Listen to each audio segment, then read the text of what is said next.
Señor, en este momento entramos a tu divina palabra y no la entenderíamos, Señor, si tú no nos la revelas. Nuestra mente puede llevarnos por caminos equivocados. Solo tu Espíritu nos puede mostrar la verdad de tu palabra. Háblanos, Padre, por medio de tu Espíritu, en el nombre de nuestro Señor Jesucristo. Amén. Amén. Desde que empezamos a ver esto de las epístolas pastorales, primera, segunda de Timoteo y Tito, dimos a conocer que las razones por las que Pablo escribía estas eran precisamente los falsos maestros que ya habían aparecido en la provincia de Éfeso. Sabemos que Éfeso era una de las ciudades más difíciles que existía en la antigua Grecia, porque era el centro de adoración de una diosa que le llamaban Artemisa o le llamaban Diana, y que perseguían a todos los que no adoraban a esta diosa. Por eso es que encontramos en el libro de Hechos esos movimientos que se hicieron en contra de los apóstoles, en contra de Pablo principalmente y los que lo acompañaban, para evitar que sigan proclamando el Evangelio de Jesucristo, porque como se dice en otras partes de la Biblia, les estaban mostrando un camino mejor. Un camino no exento de dificultades, pero mejor.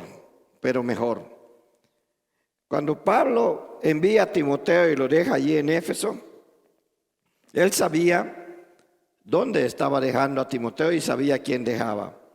Porque Pablo tuvo el privilegio de formar a Timoteo. Pablo tuvo el privilegio de ser el maestro de Timoteo. Entonces sabía que era el que tenía que estar, así como sabía que debía de estar Tito en Creta. Por eso es que él puede decir allá en primera de Timoteo, en la primera carta, por eso te dejé en Éfeso. Y a Tito le dice que allí lo dejó en Creta.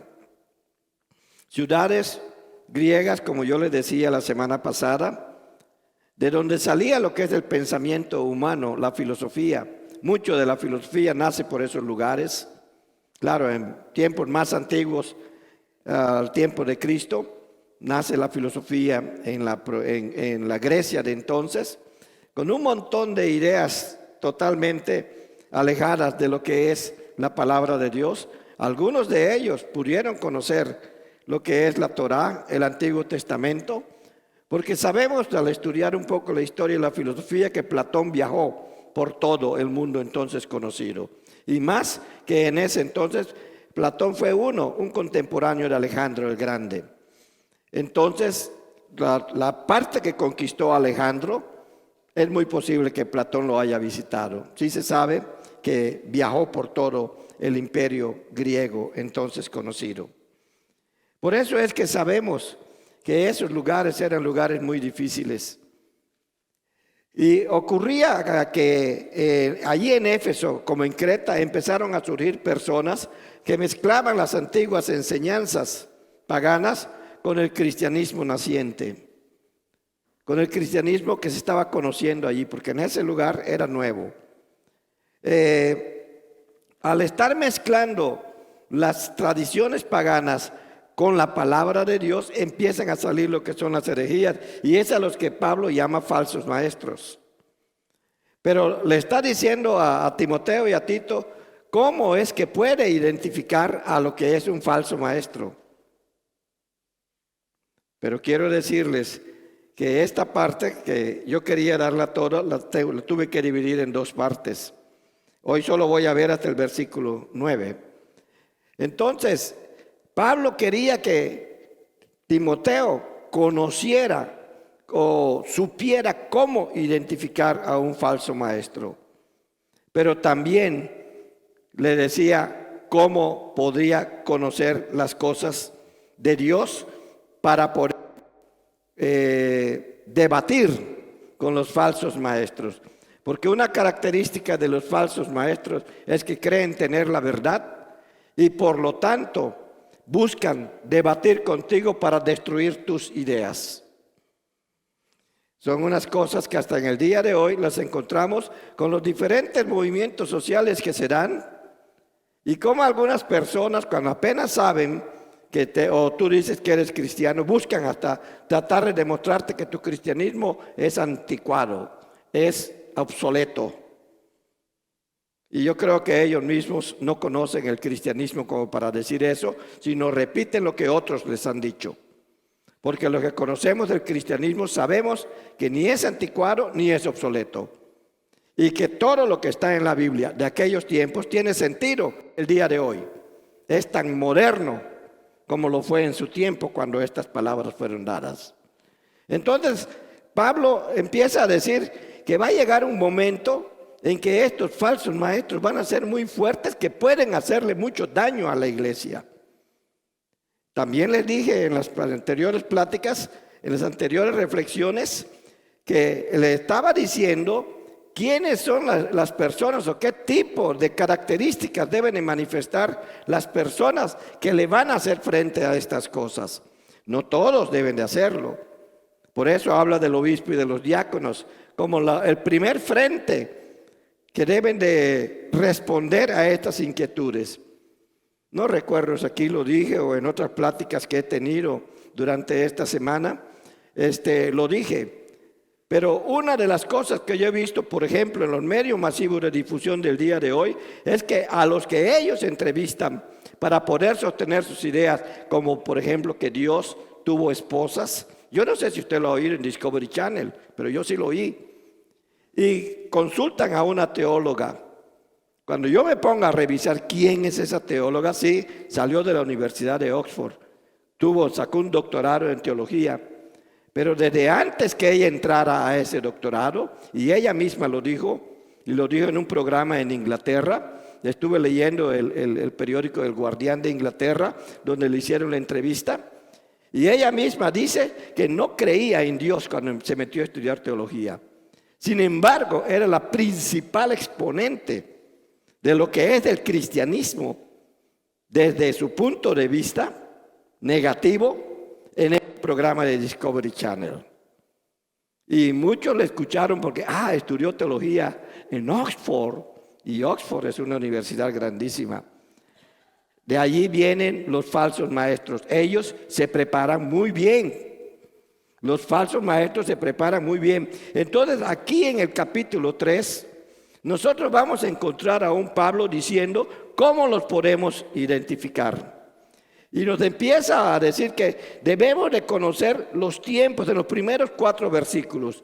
Los tiempos, es decir, en qué momento estas cosas van a estar ocurriendo. En el momento en que la iglesia empieza a manifestar movimiento, en el momento en que la iglesia empieza a manifestar crecimiento, en el momento en que la iglesia empieza a manifestar el compartir lo que el Señor le ha dado, que es la salvación. En el momento en que la iglesia empieza a estar activa en la comunidad en donde está y aún fuera de ella, aparecen.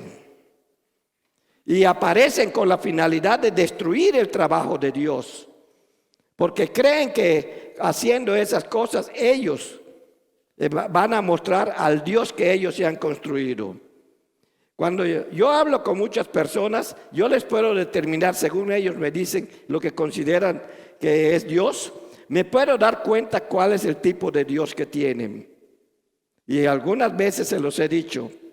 A mí me gusta decirles, sobre todo a los jóvenes, ¿quieres aprender a evangelizar en medio de una polémica? Conversemos, porque yo sí he aprendido eso. Entonces, esos falsos maestros están bien preparados, pero no con la verdad, sino con lo que consideran que es cierto, pero que no puede ser completamente sostenido con lo que nosotros consideramos que es la verdad. Los falsos maestros creen que la verdad es un concepto.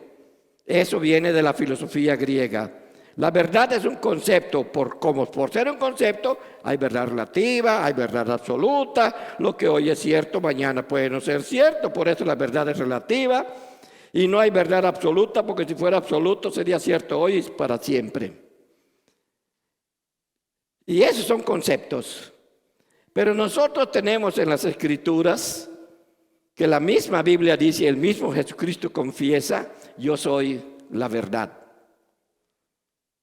¿Se acuerdan? Yo soy la verdad, dice él. Entonces, para los cristianos la verdad no es un concepto, la verdad es una persona. Y esa persona es nuestro Señor Jesucristo. Y eso es lo que tenemos nosotros que defender. El apóstol Pedro, allí en Primera de Pedro, nos dice que debemos de estar preparados para presentar defensa de nuestra fe con mansedumbre ante todo el que nos demanda razón de ella. Y la demanda de la razón no es que, aquí está esta pregunta, a ver cómo me la contestas, son los hechos. Si nosotros estamos viendo algo que va en contra de las Escrituras, algo que no es la verdad que Dios nos enseña, que debe de estar respaldada por la presencia de nuestro Señor Jesucristo, entonces estamos frente a un falso maestro. Pero hay otras características que nos dice, estas personas que son llamados en algunos momentos los falsos profetas, ¿cómo identifica a un falso profeta? Nosotros leemos la Torá y podemos encontrar cómo nuestro Dios le dice al pueblo de Israel, si una persona dice una cosa y no pasa, ese es un falso profeta, no le creas. Pero ahora en estos tiempos hay muchos que se han puesto a decir muchas cosas que no se cumplen. Estaba yo leyendo en esta semana lo de la marmota. Creo que ustedes lo conocen, ¿verdad? Que si la marmota mira su sombra, ya terminó el invierno. Y creo que es algo así. Y resulta que no miró su sombra. Y luego dicen los periodistas, ¿cuál es la probabilidad de que por eso ocurra? Que han mirado su sombra y ha ocurrido. El 30%. O sea, sería una profeta esa marmota si ocurriera el 100%.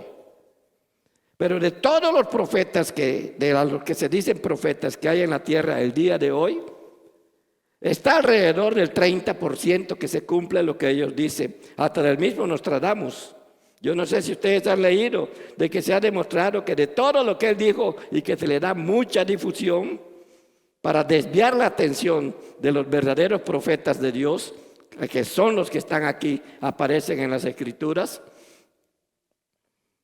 no han puesto atención en que el cumplimiento de la profecía de Nostradamus no llega al 30%. No llega al 30%. Pero sin embargo se le considera un profeta. Entonces un falso maestro también es un falso profeta. Si una persona dice algo y no se cumple, ese es un falso profeta. Sobre todo si lo sigue sosteniendo.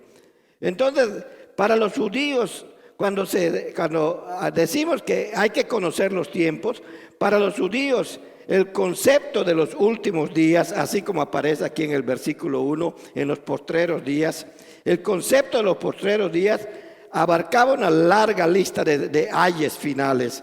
Nosotros encontramos que además de los falsos profetas, la apostasía que viene siendo sino el repudio de la verdad divina. Por eso la apostasía ocurre en la iglesia. Cuando repudias dentro de la iglesia la verdad divina es apostasía, pero cuando la repudias allá afuera es tu pecado. Naturalmente que la apostasía se convierte en pecado porque al repudiar la enseñanza de la iglesia está repudiando a nuestro Señor Jesucristo, porque la iglesia es el cuerpo de nuestro Señor. Y ese repudio se manifiesta muchas veces cuando te expresas mal de la iglesia. A mí me gusta decirle a las personas, no hables mal de la iglesia, porque cuando hables mal de la iglesia estás hablando mal del cuerpo de Cristo, porque te guste o no, esta iglesia es el cuerpo de Cristo. Entonces, debe de tener mucho cuidado. Y lo suelo decir, y lo digo así públicamente. Si tú te refieres mal a cualquier iglesia donde se predica el verdadero evangelio de Jesucristo, donde se mantiene a pesar de las dificultades que han habido, como la iglesia de Corinto, que se mantuvo a pesar de lo terrible de cosas que ocurrían allá adentro, que todavía sigue caminando, luchando por salir adelante y sigue manifestando la predicación de la palabra, es el cuerpo de Cristo. Y cuando hay un cuerpo de Cristo, donde hay un cuerpo de Cristo, van a aparecer los falsos profetas. Van a aparecer. Entonces, ¿cómo los podemos identificar? Bueno, son personas que van a amar las cosas equivocadas. También van a pensar en el camino equivocado. Son los que van a buscar la manera de que si ya decidió la iglesia seguir por este camino, porque de esa manera siente que Dios la está guiando, ellos van a decir, no, ese no es el camino. Y van a estar armando conflictos dentro de la iglesia con la finalidad de que no se siga ese camino, y va a haber discípulos de ellos también.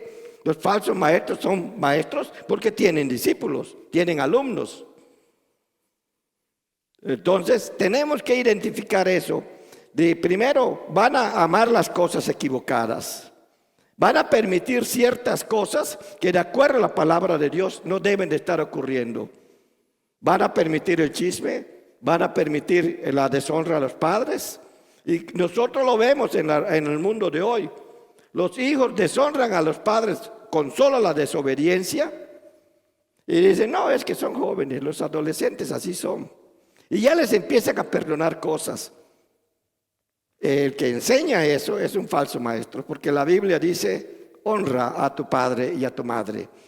Y el que está bajo la gracia de nuestro Señor Jesucristo, el que ha recibido a Cristo como único y suficiente Salvador, honra a su padre y a su madre.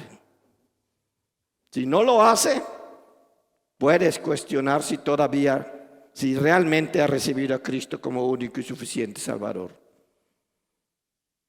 Y si tú te das cuenta que no lo has recibido, es tu responsabilidad presentárselo.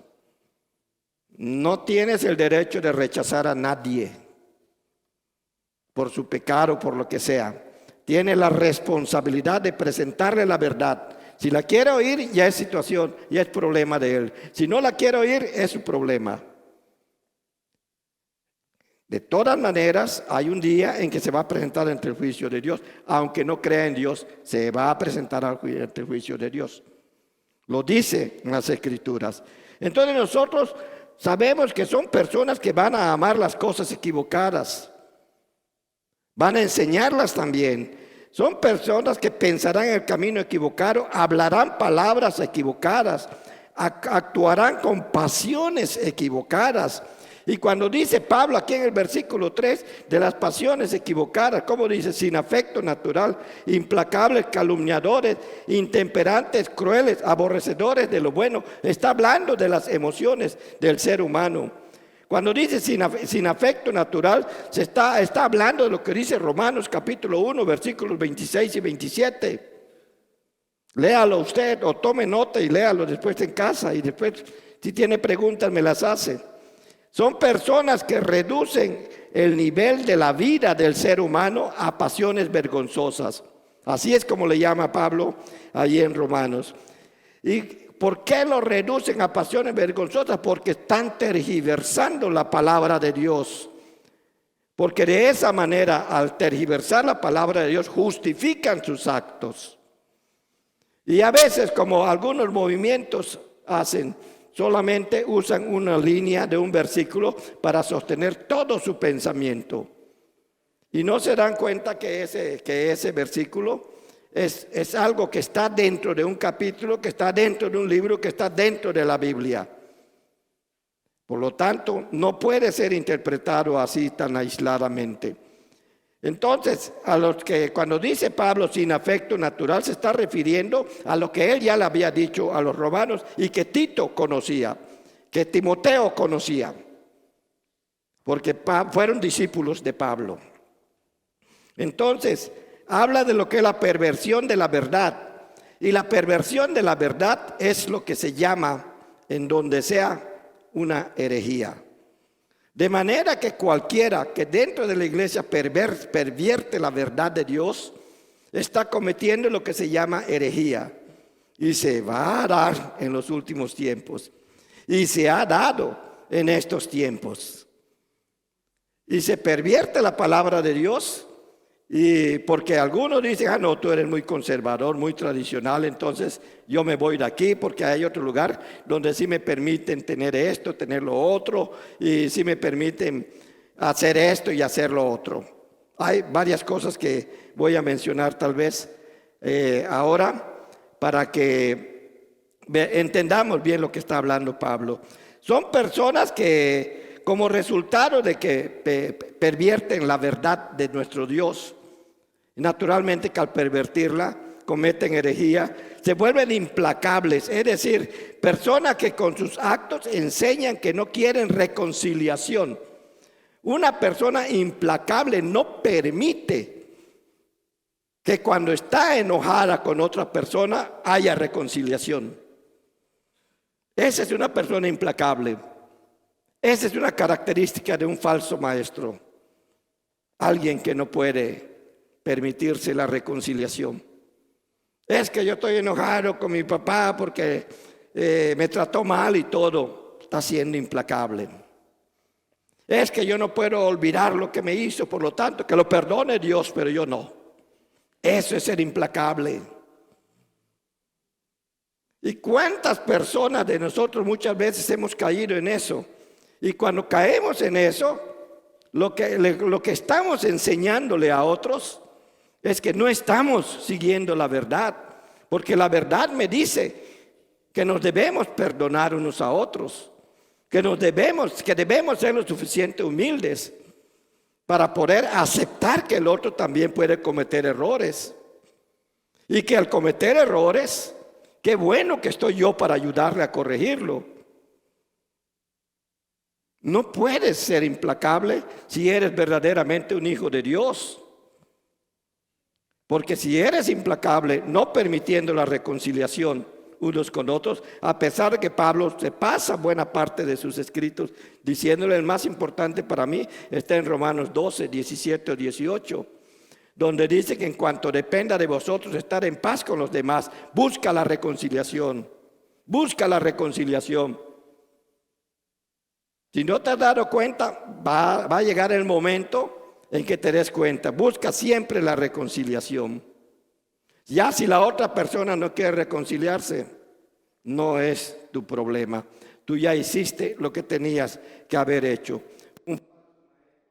No permite la reconciliación, son implacables, son calumniadores debido el mismo hecho de ser implacables, son calumniadores, pues siempre comunican mentiras. Estaba yo leyendo una historia, me gusta leer las historias, de un muchacho que cuando tenía 7 años no quería ir a la escuela, entonces fingió que tenía como una parálisis y fue tan buena su actuación que hasta los médicos dijeron tiene parálisis cerebral. Y dijeron no va a poder caminar. Y él oyó eso, no va a poder hacer esto por sí mismo. Él oyó todo eso y dice no voy a hacer nada yo. Y durante 45 años estuvo siendo atendido por su mamá en una silla de ruedas, lo bañaban, lo alimentaban, lo vestían, lo ponían frente al televisor, etc. Pero un día la mamá se dio cuenta, cuando lo estaba limpiando, como reaccionó, se sacudió y empezó a darse cuenta que faltaban algunas cosas en la casa, otras cosas estaban movidas. Entonces puso una cámara y se dio cuenta que era el hijo que ya tenía más de 45 años, que en la noche se levantaba y paseaba por la casa mientras la mamá dormía toda cansada. Ese tipo de personas, lo que enseña esta historia es que él primero dijo una mentira y tuvo que seguir diciendo más mentiras y más mentiras y más mentiras con la finalidad de poder sostener las mentiras anteriores. Miente una vez y vas a tener que mentir siempre. Porque tienes que volver a mentir para sostener la mentira anterior. Y eso es lo que nos enseña esa novela que yo leí. Entonces las personas que son malos maestros, son calumniadores, pues siempre comunican mentiras para sostener sus propias mentiras, que son intemperantes. ¿Qué quiere decir que sean intemperantes? No tienen control sobre sus enojos. No tienen control sobre su carácter, no tienen control, no pueden frenar, no pueden frenarse. Esos son los intemperantes y por lo tanto caen en el libertinaje. Como no se pueden frenar, caen en el libertinaje. Esos son los intemperantes. Son crueles porque no perdonan. No hay cosa más cruel que puede uno hacer que no perdonar a su prójimo. Y los maestros así lo enseñan. El que me la hizo, me la paga. El que a hierro mata, a hierro muere. Y el hierro lo tengo yo en la mano. El que me da una cachetada, le doy dos. El que me quita algo, le robo todo. O le quito yo todo, etcétera. Todos ese tipo de cosas que oímos, lo enseñan los falsos maestros. No te dejes. Tú tienes libertad, tienes derechos. Haz que sean tus derechos. Haz que se cumplan tus derechos. No que eres hijo de Jesucristo. No que eres hijo de Dios. No que entregaste tu vida al Señor. Pero es que tengo que hacer valer mis derechos. ¿Por qué no dejas que Dios los haga valer? Da un testimonio de que Él está en tu vida, de que Él es tu Señor y deja que Él luche por ti. A eso se le llama fe. Eso no lo enseñan los malos maestros. Y a veces cuando uno está en este tipo de prácticas, enseña eso. Uno puede decir que no me di cuenta. Cuidado. Allí en Eclesiastés se nos habla acerca de los que no se dan cuenta. ¿Qué es lo que pasa? Una vez que son intemperantes, son aborrecedores de lo bueno. Eso se sigue enseñando. Vivirán con prioridades equivocadas. No lo que hay que hacer, no para qué salir a evangelizar. De todas maneras la gente ni te va a oír. Ya le estuve hablando a todos y nadie hace caso. Su prioridad está completamente equivocada. Entonces, al vivir con prioridades equivocadas, se convierten en herejes, se convierten en traidores, se convierten en personas impetuosas, están envanecidos, todos lo quieren para ellos. Una iglesia no se puede encerrar en sí misma, no puede hacerlo, porque el evangelio de Jesucristo no es para tenerlo entre cuatro paredes. La iglesia tiene que salir. Tú y yo tenemos que salir. Y ya estamos trabajando para eso. Muy pronto le vamos a decir, aquí están los volantes. A usted le toca este parque, a usted le toca esta avenida. Pero qué bonito sería, hermano, yo vivo por este lugar. Deme 100 volantes, yo lo voy a repartir en mi vecindario. No espere que se lo digan, porque el cristiano que conoce la verdad quiere compartirla. El cristiano, el falso maestro, no quiere compartir la verdad si es que la tiene. Y a veces para que no conozcan la verdad, mejor que ni se acerque a estas otras personas. ¿Por qué estamos diciendo todo esto? Sencillamente porque Pablo está tratando de decir, con todo lo que siguen los demás versículos, hasta ahora cuando vemos los versículos del 5 al 9, está diciendo qué tipo de personas son los falsos maestros. Y la única finalidad es, como dice allí en el versículo 17, a fin de que el hombre de Dios sea perfecto. En otras palabras está diciendo que el camino de la perfección está en evitar con todo nuestro empeño a estos maestros. La sociedad actual dice hasta un lado de la gente tóxica. Bueno, si esa es la manera como lo entiendes, los falsos maestros son tóxicos y hasta un lado de ellos. Entonces, solamente conociendo cómo es que reaccionan los falsos maestros es que tú puedes identificarlos y puedes evitarlos. ¿Y por qué los evitas? Porque no te van a oír. Porque si lo intentas, inmediatamente te van a buscar un argumento, no con la Biblia, sino con la lógica. Y a veces nosotros no estamos preparados en la lógica para poder entender hacia dónde lleva el argumento que ellos están utilizando. Por eso es que dice, los que deben hacer frente a este tipo de personas, a estos falsos maestros, están en 1 Timoteo capítulo 3. Y aquí nos está diciendo cómo los puede identificar. Y lo voy a leer así rapidito. Tendrán apariencia de piedad, pero negarán la eficacia de ellas. Es decir, no pueden ser humildes. Tendrán la apariencia de humildes, sí, yo sé que no sé qué. Te ven y se te cayó algo, te lo levantan. Estás caminando y de repente se te cae la cartera, pues tú la viste, pero la otra persona lo vio, también viene y te lo levanta y te dice, aquí está tu dinerito, aquí está. Te hablan así hasta como melosamente. Esas personas aparentan piedad. ¿Sí? Puede haber que uno debe de tener cuidado naturalmente, necesita mucho del Espíritu Santo para poder trabajar con todo eso. Entonces, siempre son personas que tienen apariencia de piedad, pero en realidad cuando están solos, cuando ellos se sienten atacados, desaparece esa piedad. No tienen nada de humildad. No tienen nada de humildad. A estos evita. Oiga lo que está diciendo el apóstol. Porque estos son los que se meten en las casas y llevan cautivas a las mujercillas cargadas de pecados, arrastradas por diversas concupiscencias. En aquel entonces era porque en Éfeso se daba de que muchas de las mujeres que seguían a la diosa Diana practicaban lo que era la prostitución religiosa, es decir, no cobraban. Sí, esa es la prostitución religiosa. Cuando cobraban ya era una prostitución cualquiera, ¿no? Como se menciona también en el Antiguo Testamento. Pero ¿cómo podemos ver este versículo del día de hoy? Lo estamos viendo, cómo hay gente que se mete, hasta cristianos, se meten a la casa de la novia, o tienen un noviazgo con derechos, o dicen vamos a probar y se llevan a la novia. Y lo que está diciendo el apóstol Pablo, esas personas que sostienen o aceptan eso son falsos maestros.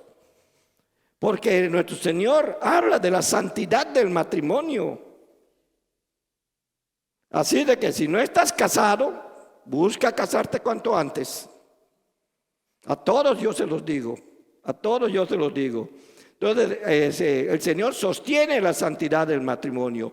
¿Y qué es lo que hace que esas personas no sigan la santidad del matrimonio establecido por Dios? Sus propias concupiscencias, es decir, su propia maldad, sus propios deseos pecaminosos. Porque la concupiscencia son tus deseos carnales, son tus deseos morales o inmorales. Entonces dice, están siempre aprendiendo y nunca pueden llegar al conocimiento de la verdad. Ellos se preparan. Ellos se preparan. Por lo tanto, nosotros, los que tenemos la verdad, debemos de prepararnos. Me sorprende cuando tenemos estudios bíblicos y solo son 2, 3 personas que llegan. ¿Dónde está su deseo de prepararse? Cuidado y les llega un falso maestro y se los va a llevar, como decimos en términos muy hispanos, se los va a llevar al baile. O sea, le va a hacer bailar como a él quiera. ¿Por qué? Porque no está preparado o preparada. No crea que por haber estudiado mucho ya está preparado. El que realmente ha estudiado sabe que nunca puede dejar de estudiar. Solamente el vanidoso que ya recibió su título, ya es un doctor, ya no tengo que me enseñen más. Solamente esa persona inmadura puede decir que ya no necesita que le enseñen. Las generaciones van cambiando. La actuación de la gente allá afuera va cambiando. Entonces nosotros debemos de tener respuestas ante todas las cosas que están ocurriendo y tenemos que estarnos preparando porque no podemos saber todo. Y lo que ocurre tiene también algo que se llama fenómenos sociales, pensamientos filosóficos e incluso religiosos completamente ajenos a las Escrituras. ¿Cómo la vamos a identificar? Si no estudiamos también lo que ellos están haciendo o diciendo. Entonces, no podemos permitir como cristianos que otras personas se estén preparando para negar el cristianismo y nosotros no nos estemos preparando para hacerles frente. Eso no lo podemos permitir. Y es lo que está tratando Pablo de decir. Menos aún los que se ostentan como líderes en la iglesia. No deben de dejarse de preparar nunca. Y la manera que Janes y Jambres resistieron a Moisés, esto es muy interesante. Cuando uno ve las evidencias de Janes y Jambres, no aparece para nada. En toda la Biblia solo aparece aquí. Pero la referencia que dan es Éxodo 7. Y lo que encontramos en Éxodo 7 es que Moisés y Aarón están frente al faraón y tiran la vara y se convierte en serpiente. Pero vienen los magos de Egipto y también tiran su vara y se convierten en serpientes. Quiere decir que al estar actuando de esa manera están imitando lo que Dios ha hecho con sus hijos. Están imitando, los falsos maestros son imitadores. Imitan al cristiano y lo imitan muy bien. Cuando lo toca aquí Pablo, está pensando en eso. Porque los falsos maestros imitan muy bien al cristiano. Así como solemos decir que el mismo Satanás se viste como ángel de luz. Y es cierto, puede engañarnos si no estamos preparados. Hay que estar preparados para no dejarnos engañar. Entonces, cuando habla de Janes y Jambres que resistieron a Moisés, son aquellas personas que imitan la verdad de Dios en sus vidas, pero lo imitan nada más con la finalidad de poder contradecir al cristiano o de poder contradecir la verdad. Lo imitan, pero no la viven. Se olvidan que lo que sigue diciendo en el capítulo 7 de Éxodo es que la vara, la serpiente de Moisés y Aarón, se comió a las otras serpientes. Y eso es lo que va a pasar cuando uno identifica la verdad, porque tiene la verdad, identifica la verdad, y ese está siendo un imitador. Naturalmente que en el periodo de la gracia que nos toca vivir, nosotros tenemos que darles a conocer que viven esa mentira y ayudarlos a salir de allá si es que quieren salir de allá. Entonces, resisten a la verdad hombres corruptos de entendimiento, réprobos en cuanto a la fe. Y por último, mas no irán más adelante, porque su insensatez será manifiesta a todos, como también lo fue la de aquellos. No deben olvidar que una vez nuestro Señor Jesucristo dijo: no hay nada oculto que no haya de ser manifestado. Cuando tengas una duda sobre si alguien es o no un buen maestro, acude a Dios y dile: Señor, revélame si es o no es uno de tus hijos. Yo lo hago todo el tiempo. Yo lo hago todo el tiempo. Y sé que da muchos resultados. Por eso, mis amados hermanos, tenemos la oportunidad de reconocer a un falso maestro con todas estas características de las que hoy hemos hablado. La próxima vez voy a ver los versículos del 10 al 17 y vamos a ver lo que significa seguir la perfección. Porque la finalidad de Pablo al estar enseñando estas cosas es que tú sigas el camino de la perfección. Identifiques a los falsos maestros para que los puedas evitar y camines siempre del lado de la verdad. Ahora, ¿cómo vas a caminar del lado de la verdad? Es lo que Pablo dice en los versículos del 10 al 17. Entonces la siguiente vez se los voy a explicar. Pero piense siempre que Dios no le ha puesto en este lugar o en el lugar donde usted esté. No le ha puesto allá porque es un lugar muy bonito. Le ha puesto allá porque Él quiere que usted se desarrolle allí. Si usted no se desarrolla allí, usted no le está haciendo ningún daño a esa iglesia. Se está haciendo un daño a sí mismo. Porque está diciendo: Señor, te equivocaste al ponerme en la iglesia cristiana unida. Señor, te equivocaste al ponerme en la iglesia tal. Le estás diciendo eso a Dios. Y eso se llama soberbia. Eso se llama soberbia. Y sabes que Dios lo va a tomar muy en cuenta. Hay una razón por la que estás aquí. Y vamos a ver tu reacción cuando te empecemos a decir: los que viste ahora, necesitamos todos trabajar esto para honrar a nuestro Dios, para que la iglesia crezca, para bendecir a nuestra comunidad, para bendecir a nuestro Chicago, el gran área de Chicago, para bendecir las comunidades alrededor. Y ojalá que pronto podamos bendecir al mundo. Entonces, esto es lo que no puedo concluir, porque la conclusión la tengo con la segunda parte. Así que, hermanos, vamos a orar y piensen en estas cosas. Lea otra vez estos pasajes de 2 Timoteo capítulo 3. Identifique las características de un falso maestro y ore para que usted no caiga en esas características. Vamos a orar. Señor, te doy gracias por tu presencia en nuestra vida y por tu bendición en tu palabra. Gracias por mostrarnos un camino mucho mejor y que puede estar mejorando cada día de nuestra vida. Bendícenos, Señor, en el nombre de nuestro Señor Jesucristo. Amén.